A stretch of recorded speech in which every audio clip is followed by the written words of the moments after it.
Hello everyone. जैसा कि हम पढ़े थे 12th के एनसीईआरटी का सेकंड चैप्टर जो कि है sexual reproduction in flowering plants.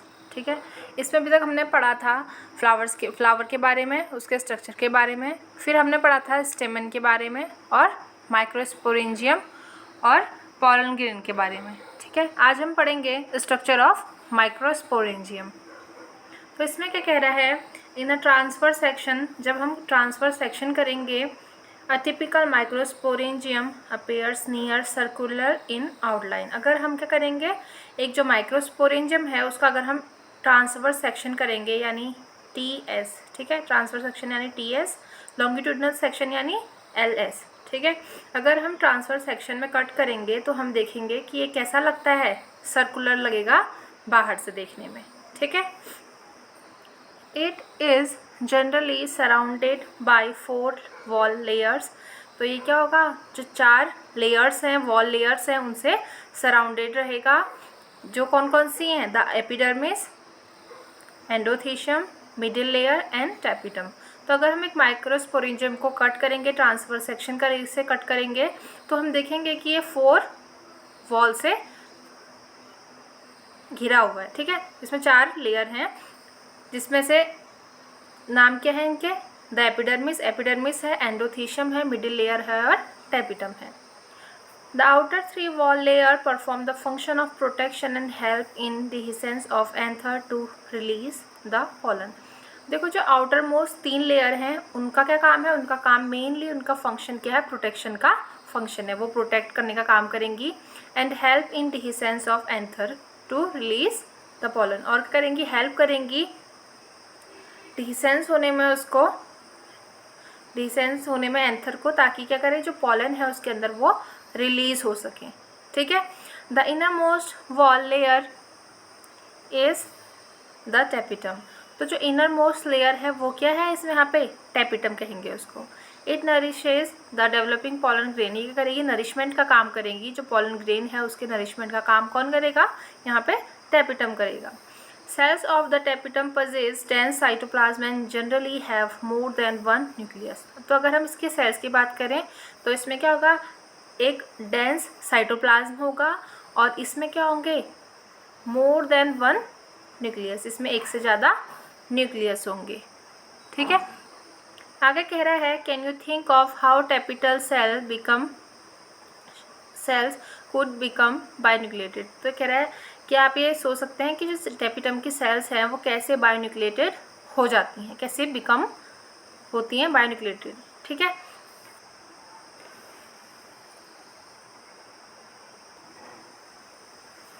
आगे कह रहा है, when the anther is young, जब एंथर यंग होता है, a group of compactly arrange homogeneous cells called the sporogenous tissue occupy the centre of each microsporangium. कह रहा है, जब एंथर यंग स्टेज में होता है तो उसमें क्या होता है, ग्रुप होता है एक कॉम्पैक्टली अरेंज सेल्स का।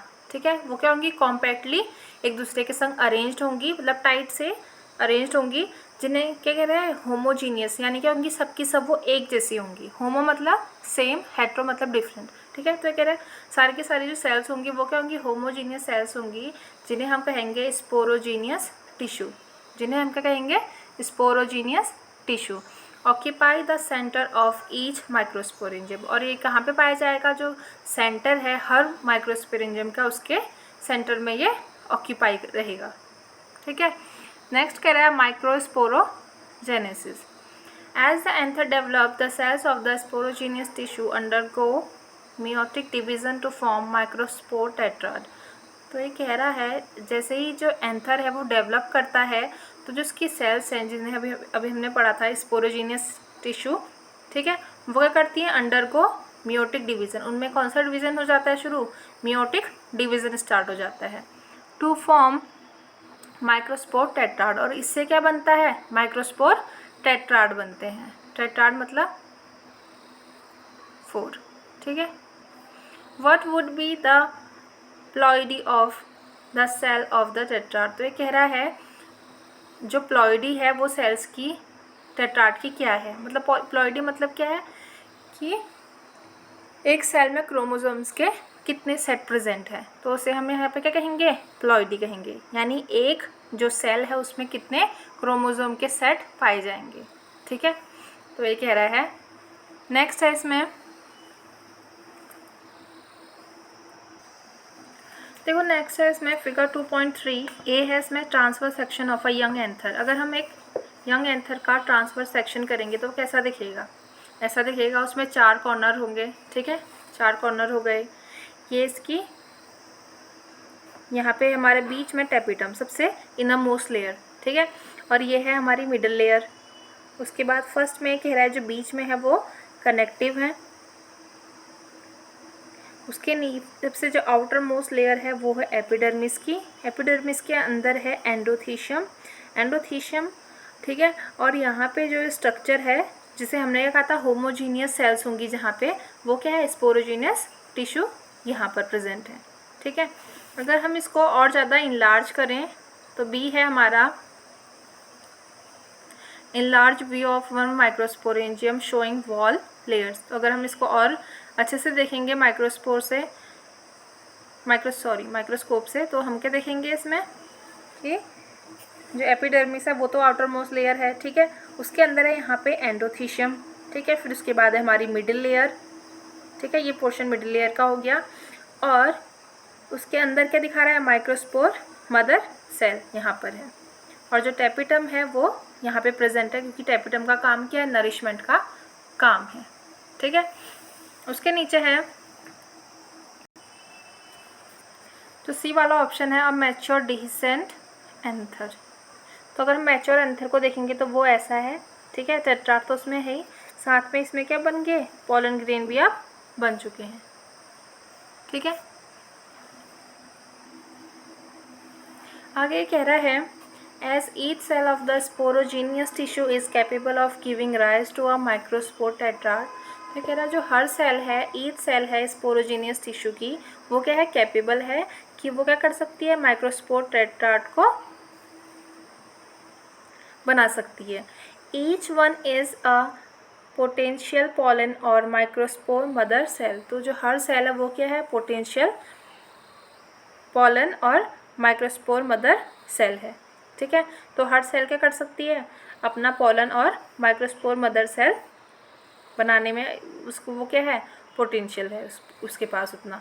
ठीक है, the process of formation of microspore from a pollen mother cell यानी PMC pollen mother cell through meiosis is called microsporogenesis.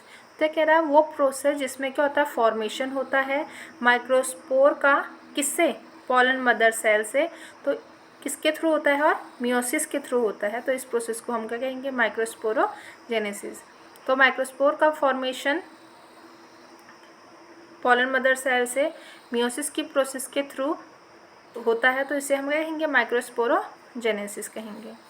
The microspores as they are formed are arranged in a cluster of 4 cells the microspore tetrad. ठीक है, हमने ऊपर भी structure देखा था। तो ये कह रहा है जो माइक्रोस्पोर्स होते हैं, as they are formed are arranged in a cluster of 4 cells. तो ये क्या बनाते हैं, क्लस्टर बनाते हैं 4 सेल्स का, जिसे हम क्या कहते हैं, माइक्रोस्पोर टेट्राड कहते हैं। As anthers mature and dehydrate, जैसे ही एंथर क्या होते हैं, मैच्योर होते हैं और क्या हो जाते हैं, डिहाइड्रेट हो जाते हैं, यानी वाटर की क्या होगी यहाँ पे कमी होगी, डिहाइड्रेट हो गए। The microspore dissociate from each other and develop from into pollen grain. तो जैसे ही एंथर मैच्योर होंगे और डिहाइड्रेट होंगे, तो जो माइक्रोस्पोर होंगे वो डिसोसिएट हो जाएंगे, एक दूसरे से अलग अलग हो जाएंगे और क्या बना लेंगे, यहाँ पे पॉलन ग्रेन बना लेंगे। ठीक है, inside each microsporangium several thousand of microspores or pollen grains are formed that are released with the dehiscence of anther। ठीक है, तो कह रहा है जो हर एक हमारा जो माइक्रोस्पोरेंजियम है उसके अंदर क्या हो सकते हैं, थाउजेंड्स, बहुत 1000 से या उससे भी ज़्यादा क्या हो सकते हैं, माइक्रोस्पोर हो सकते हैं और पॉलन ग्रेन हो सकते हैं। That are release with the dehiscence of anther. जैसे ही एंथर क्या होगा, डिसेंस होगा एंथर में, तो ये सब क्या हो जाएंगे, रिलीज हो जाएंगे। ठीक है, आगे कह रहा है pollen grain. The pollen grains represent the mail gametophyte. अगर हम पॉलन ग्रेन की बात करेंगे तो ये क्या करेगा, मेल गेमेटोफाइट को रिप्रेजेंट करेगा। If you touch the open anther of hibiscus or any other flower you would find deposition of yellowish powdery pollen grains on your tip. तो ये कह रहा है अगर आप क्या करोगे, कभी किसी फ्लावर को आप टच करोगे, जैसे हिबिस्कस का प्लांट हो गया, तो आप उसे टच करोगे तो आप क्या देखोगे, आपके जो फिंगर्स हैं उनके ऊपर एक येलोइश पॉलन जो ग्रेन है उनका एक पाउडरी मिक्सचर जो होगा आपकी उंगलियों में लग जाएगा। Sprinkle this grains on the drop of water taken on a glass slide and observe under a microscope. तो ये कह रहा है अगर आप क्या करोगे, इन जो पॉलन ग्रेन है अगर आप इनको एक पानी के ग्लास में डालोगे और ऑब्जर्व करोगे माइक्रोस्कोप से देखने पे, तो आपको क्या दिखेगा, तो आपको ये दिखेगा कि you will really be amazed at the variety of archi size shape colour design seen in the pollen grain from different species. तो 2.4 देखो इसमें दिखा रखा है। अगर हम देखते हैं तो पॉलन ग्रेन के क्या अलग अलग टाइप के स्ट्रक्चर, उनका अलग अलग टाइप के कलर, साइज़ और डिज़ाइन हमें देखने को मिलते हैं। जैसे देखो इतने सारे हैं, सबके के अलग अलग डिज़ाइंस हैं। ठीक है, आगे कह रहा है pollen grains are generally spherical measuring about 25 to 50 micrometre in diameter. तो अगर पॉलन ग्रेन को हम देखें तो ये कैसे होंगे, जनरली ये स्फेरिकल होंगे साइज़ में। ठीक है, मेजरिंग अबाउट 25 to 50 माइक्रोमीटर। अगर उनका साइज़ को मेज़र करेंगे तो वो कितना होंगे, 25 to 50 माइक्रोमीटर। ठीक है, डायमीटर में। It has a prominent 2 layer wall. तो इसमें क्या होंगी, 2 लेयर के इनका स्ट्रक्चर होगा। The hard outer layer called the exine. जो आउटर मोस्ट लेयर होगी, जो हार्ड होगी, उसे हम कहेंगे exine. Is made up of sporopollenin which is one of the most resistant organic material known. ठीक है, तो कह रहा है अगर हम आउटर मोस्ट लेयर देखेंगे तो आउटर मोस्ट लेयर कैसी होगी, काफ़ी हार्ड होगी, टफ होगी, और वो उसको हम कहेंगे एक्साइन, जो कि क्या होती है, अगर हम इसको देखें तो ये किससे मिलके बनी होती है, स्पोरोपोलिनिन से, जो कि एक बहुत क्या है, मोस्ट रेजिस्टेंट ऑर्गेनिक मटेरियल है। क्या है, काफ़ी रेजिस्टेंट है और सर्वाइव कर सकता है ज़्यादा टाइम तक। ठीक है, it can withstand high temperature and strong acids and alkali. तो इसमें क्या होते हैं, हाई टेम्परेचर, इसमें कुछ इस टाइप के स्ट्रॉन्ग एसिड और एल्कलाई होते हैं जिससे हाई टेम्परेचर में भी सर्वाइव कर जाएगा। ठीक है, no enzyme that degrades sporopollenin is so far known. तो ये कह रहा है अभी भी ऐसा कोई एंजाइम हमें नहीं मिला है जो स्पोरोपोलिनिन को डिग्रेड कर सके। ठीक है, pollen grain exine has prominent aperture called जम्प pores where sporopollenin is absent. ठीक है, तो ये कह रहा है जो पॉलन ग्रेन होते हैं एक्साइन में हैज़ प्रोमिनेंट अपर्चर कॉल्ड जम्प पोर। तो इसे क्या कहेंगे हम, जो अपर्चर होगा इसको, पॉलन ग्रेन के जो एक्साइन में जम्प पोर होता है उसे हम क्या कहते हैं, सॉरी, जो अपर्चर होता है उसे हम कहते हैं जम्प pore where sporopollenin is absent. ठीक है, तो यहाँ पे क्या होगा, स्पोरोपोलिनिन एब्सेंट रहेगा, कहाँ पे, उसके जो जम्प पोर है वहाँ पर। ठीक है, आगे कह रहा है pollen grains are well preserved as fossils because of the presence of sporopollen। क्योंकि जो स्पोरोपोलिन है वो इतना हार्ड है, इतना टफ है और इतना रेजिस्टेंट है वो, कि हम उसको प्रिजर्व कर सकते हैं एज अ फॉसिल। ठीक है, the exine exhibit a fascinating array of patterns and design। तो कह रहा जो एक्साइन है उसमें क्या होंगे, अभी देखो हमने ऊपर स्ट्रक्चर देखे थे तो क्या थे, उनके अलग अलग टाइप के पैटर्न थे, डिज़ाइन थे, तो ये काफ़ी क्या थे, फैसिनेटिंग थे। ठीक है, why do you think the exine should be hard. तो ये कह रहे हो, एक पूछ रहा है कि आपको क्यों लगता है कि जो एक्साइन है वो इतना हार्ड है, क्यों, मतलब इतना हार्ड ये होगा, क्या रीज़न होगा इसके पीछे। What is the function of जम्प पोर, और जम्प पोर का क्या फंक्शन है ये भी पूछ रहा है। तो ये कह रहा है the inner wall of pollen grain is called intine. देखो बाहर वाली एक्साइन, अंदर वाली इन टाइन, अंदर वाली इन टाइन, ऐसे करके याद करना। It is a thin and continuous layer made up of cellulose and pectin.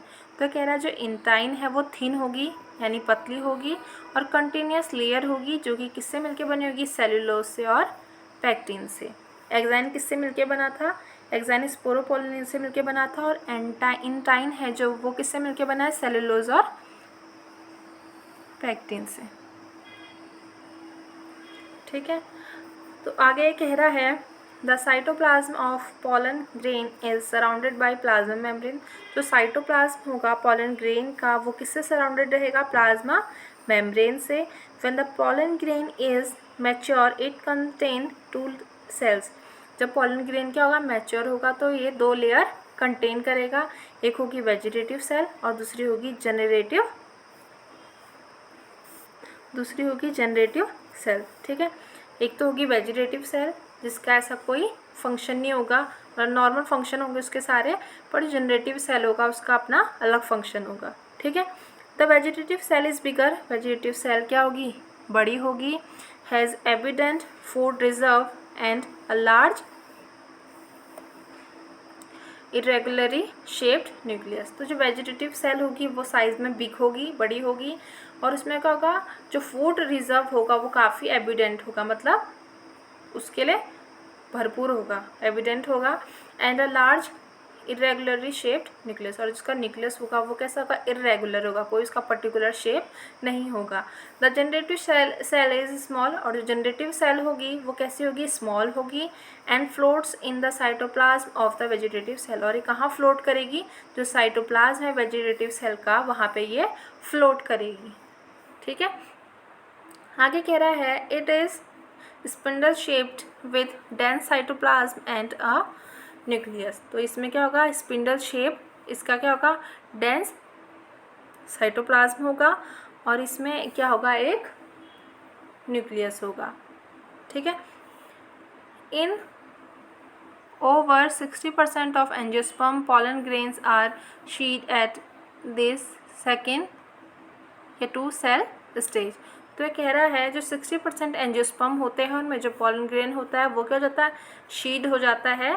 इस जो सेकंड या 2 सेल वाली स्टेज है यहीं पे वो क्या हो जाता है, शीड हो जाता है यानी गिर जाता है।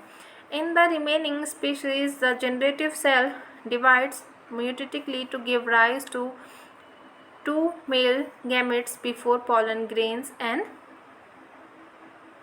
शीड। तो ये कह रहा है जो बाकी की जो स्पीसीज होती हैं 60% की बात तो यहाँ होगी, बाकी जो 40% बचे हैं उसकी बात कर रहा है कि जो उनमें जनरेटिव सेल्स होगी वो म्यूटिक डिवीज़न करेगी, और यहाँ पे क्या होगा, जो 2 मेल गैमेट्स बिफोर, और ये क्या बना देगी, यहाँ पे 2 मेल गैमेट्स बना देगी, जब क्या उससे पहले, जबकि क्या होगा यहाँ पे 2 सेल स्टेज में ही शीड हो जा रहा था, यहाँ पे क्या होगा 3 सेल स्टेज में ये शीड होगा, और यहाँ पे 2 जो मेल गैमेट है उनका भी फॉर्मेशन हो जाएगा। ठीक है, आगे कह रहा है pollen grains of many species cause several allergies and bronchial affection in some people often leading to chronic respiratory disorders। ठीक है, जो पॉलन ग्रेन्स हैं वो उसकी बहुत सारी स्पीसीज़ क्या करती हैं, एलर्जीज कॉज करती हैं and bronchial affliction in some people after leading to chronic respiratory disorder. तो ये क्या है, इनकी कुछ स्पीसीज़ क्या है, एलर्जी कॉज करेगी पॉलन ग्रेन की, और जो ब्रोंकियल एफिलेशन मतलब जो ये हमारा ब्रोंकियल एरिया है गले वाला, तो यहाँ पे भी क्या कर सकती हैं, रेस्पिरेटरी मतलब जो क्रोनिक रेस्पिरेटरी डिसऑर्डर है वो उसको कॉज कर सकती है, जैसे कि एस्थमा, ब्रोंकियाइटिस etc। ठीक है, it may be mentioned that parthenium or carrot grass that came into India as a contaminant with imported wheat has become oblique in a occurrence and cause pollen allergy. तो ये कह रहा है जो parthenium है, जिसे हम क्या कहते हैं, कैरेट ग्रास भी कहते हैं, जब उसे वो क्या लाया गया, उसे इंडिया में लाया गया, किसके संग इंपोर्ट किया गया था, वीट के संग। ठीक है, तो ये क्या हुआ, वीट को जब इंपोर्ट किया तो उसके संग ये भी आ गया और इसने क्या करा, बहुत सारी एलर्जी को कॉज करा। ठीक है, पॉलन ग्रेन की एलर्जी को इसने भी कॉज करा। ऐसा क्या देखा गया था उस टाइम पे। ठीक है, अब देखो यहाँ पे स्ट्रक्चर दे रखा है 2.5 फिगर का। तो फर्स्ट है इसमें जो ये वाला है, इसमें लिखा है in large view of pollen grain tetrad. तो देखो टेट्राड है 1 2 3 4। ठीक है, फिर उसके बाद बी वाली स्टेज है जो ये पूरी की पूरी, इसमें है stage of microspore maturing into a pollen grain. अब क्या यहाँ पे माइक्रोस्पोर है, ये क्या कर रहा है, मैच्योर होते होते हमारा पॉलन ग्रेन बना दे रहा है। ठीक है, तो वही सारे स्ट्रक्चर इसने बता रखे हैं, जैसे यहाँ पे वैक्यूल है, ये न्यूक्लियस है, ये एसिमेट्रिक स्पिंडल बने हैं यहाँ। ठीक है, फिर उसके बाद वेजिटेटिव सेल है और ये जनरेटिव सेल्स है। ठीक है, उसके बाद है नेक्स्ट, ये कह रहा है कि जो पॉलन ग्रेन्स है उनके बारे में बता रहा है। Pollen grains are rich in nutrient. तो जो पॉलन ग्रेन है उनमें न्यूट्रिएंट क्या होगा, काफ़ी रिच होगा। It has become a fashion in recent years to use pollen tablets as food supplements. तो क्या है, आजकल के जो टाइम है उसमें क्या बन गया, एक फैशन सा बन गया है क्या, इन जो पॉलन ग्रेन की टैबलेट्स हैं और या फूड सप्लीमेंट है इनको यूज़ करने का। इन वेस्टर्न कंट्रीज़, जो वेस्टर्न कंट्रीज़ हैं उसमें क्या हो रहा है, a large number of pollen product in the form of tablets and syrups are available in the market. तो मार्केट में क्या है, जो इनके सिरप और इनकी टैबलेट को जो वेस्टर्न कंट्रीज़ है वहाँ पे काफ़ी ज़्यादा यूज़ किया जा रहा है। Pollen consumption has been claimed to increase the performance of athletics and race horses। तो जो पॉलन का अगर हम पॉलन ग्रेन का अगर हम क्या करेंगे, कंजप्शन करेंगे, यूज़ करेंगे, ठीक है, तो ये क्या हो जाता है, हमारे जो एथलेटिक हैं इनकी परफॉर्मेंस को काफ़ी इंक्रीज़ कर देता है, और जो रेस हॉर्सेस हैं, जो रेस में दौड़ने वाले घोड़े होते हैं, उनकी परफॉर्मेंस को ये काफ़ी इन्हेंस कर देता है। ठीक है, वही यहाँ पे पॉलन प्रोडक्ट का यहाँ पे वो दिखा रखा है, एक टैबलेट है और ये सिरप है। ठीक है, नेक्स्ट है,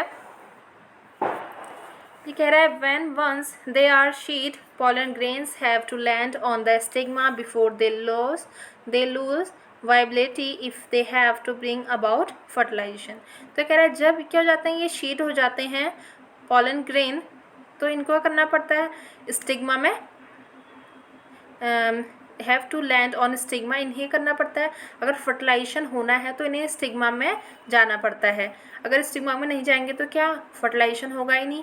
तो ठीक है, तो इसलिए इन्हें क्या, पॉलन ग्रेन्स को स्टिग्मा में जाना ही पड़ता है अगर क्या करना है, अगर हमें फर्टिलाइजेशन यहाँ पे होना है तो। How long do you think the pollen grain retain viability. तो ये कह रहा है आपको क्या लगता है कि जो पॉलन ग्रेन है ये कब तक इनमें वाइबिलिटी रहती होगी। ठीक है, ये मूवमेंट, जैसे पॉलन ग्रेन्स होते हैं जैसे डिसेंस होगा, डिसेंस कब होगा, जब इसमें क्या होगा, डिहाइड्रेट हो जाएंगे, पानी की कमी हो जाएगी, तो ये फट जाएंगे और उड़ के कहाँ पर पहुँच जाएंगे, स्टिग्मा में पहुँच जाएंगे, और वहाँ से फिर क्या होगा, फर्टिलाइजेशन का प्रोसेस होगा।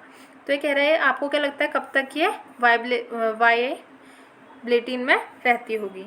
The period of for which pollen grains remain viable is high variable.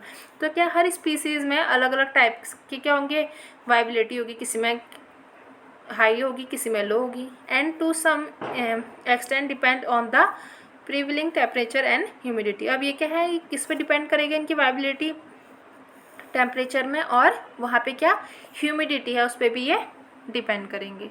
ठीक है, आगे कह रहा है इन सम cereals such as rice and wheat pollen grains lose viability within 30 minutes of their release। तो क्या है, अगर हम सीरियल्स की बात करें तो उसमें क्या होगा, जैसे राइस हो गया या व्हीट हो गया, तो इसमें जो पॉलन ग्रेन्स हैं ये 30 मिनट में क्या कर लेंगे, अपनी जो वाइबिलिटी है उसको लूज कर देंगे। ठीक है, and in some members of Rosaceae, Leguminosae and Solanaceae. ठीक है, फैमिलीज़ के नाम हैं, अभी आगे हम 11th में पढ़ेंगे ये चैप्टर, ठीक है। तो ये कह रहा है अगर हम कुछ और फैमिलीज की बात करें, जैसे कि रोजेसी है, लेग्यूमिनेसी और सोलेनेसी की है, दे मेंटेन वाइबिलिटी फॉर मंथ, और इनमें क्या होगी, जो वाइबिलिटी होगी ये मंथ तक रहेगी, ठीक है। You may have heard of storing semen sperms of many animals including humans for artificial insemination। तो ये आगे बात कर रहा है आर्टिफिशियल इंसेमिनेशन की, तो ठीक है। तो उसमें क्या होता है, हम क्या करते हैं, जो सीमेन है, ठीक है, ये स्पर्म्स हैं, उसको हम स्टोर करते हैं, एनिमल्स का भी और ह्यूमंस का भी, ताकि क्या कर पाएँ, उसका आर्टिफिशियल इंसेमिनेशन कर पाएँ। देखो जब इंसेमिनेशन नहीं हो पाएगा तो क्या करता है, इंजेक्शन के थ्रू क्या करते हैं, आर्टिफिशियल इंसेमिनेशन करते हैं। तो वहाँ पे हम जो स्टोर किया गया सीमन और स्पर्म है उनका यहाँ पे यूज़ कर सकते हैं, ठीक है। आगे कह रहा है it is possible to store pollen grains of a large number of species for years in liquid nitrogen। तो ठीक है, ये बात याद रखना कि अगर हमें स्टोर करने हैं पॉलन ग्रेन्स को, ठीक है, अलग अलग टाइप की स्पीसीज में, तो हम किस में कर सकते हैं, लिक्विड नाइट्रोजन में। टेम्परेचर क्या होना चाहिए, -196 डिग्री सेल्सियस होना चाहिए। तो इतने टेम्परेचर में हम क्या कर सकते हैं, इसको स्टोर कर सकते हैं, ठीक है। आगे कह रहा है such stored pollen can be used as pollen bank. तो इनको हम कहाँ पे स्टोर करेंगे, पॉलन बैंक में स्टोर करेंगे। सिमिलर टू सीड को हम सीड बैंक में करेंगे इन क्रॉप ब्रीडिंग प्रोग्राम्स, और हम इनका यूज़ कहाँ पे करेंगे, क्रॉप ब्रीडिंग प्रोग्राम्स में यूज़ करेंगे, ठीक है। ये तो हो गया आज के लिए, कल हम इससे आगे पढ़ेंगे, ठीक है। कल हम पढ़ेंगे the pistil, megasporangium, ovule and embryo sac.